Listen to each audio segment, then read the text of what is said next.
अगं चित्रा, त्या ओढणीचा का जीव घेतीयेस? काय झालंय काय? इतकी का टेन्शन मध्ये आहेस? हा?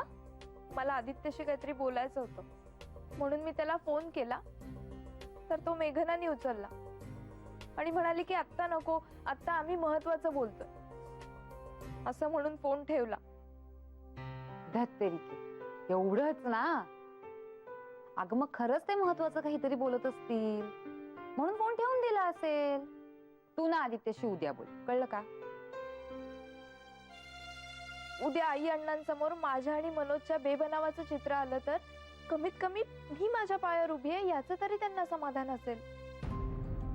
म्हणून मी फोन केला होता आदित्यला की मला नोकरी शोधायला मदत कर, आणि ऑफिसमध्ये त्याला खूप काम असतं माहितीये मला, म्हणून मी तिथे फोन करून त्याला डिस्टर्ब नाही केला. म्हणून आत्ता फोन केला तर मेघना असं बोलली.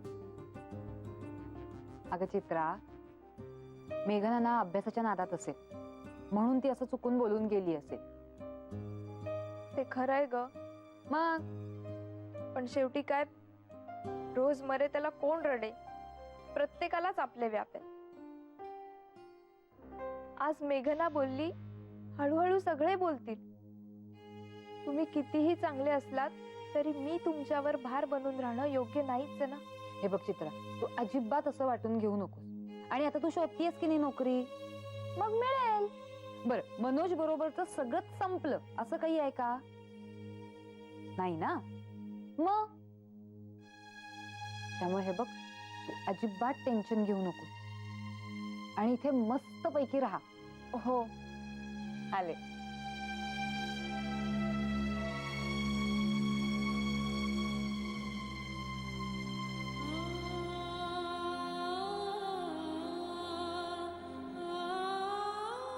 कदाचित माझ्या बोलण्यामुळे चित्राला वाईट वाटलं असेल, कारण ज्या अर्थी आदित्यला माझं बोलणं कडक वाटलं त्या अर्थी ते तसं असणार. चित्राला नक्कीच वाईट वाटलं असेल, लागलं असेल तिच्या मनाला. ती जे वागते ते जाणीवपूर्वक नाहीये.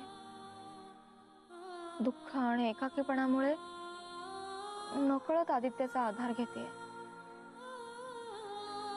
या नाजूक स्थितीला बिघडवता कामा नये. मला चित्राशी बोललं पाहिजे. नाही, नको, प्रत्यक्षच बोलायला पाहिजे.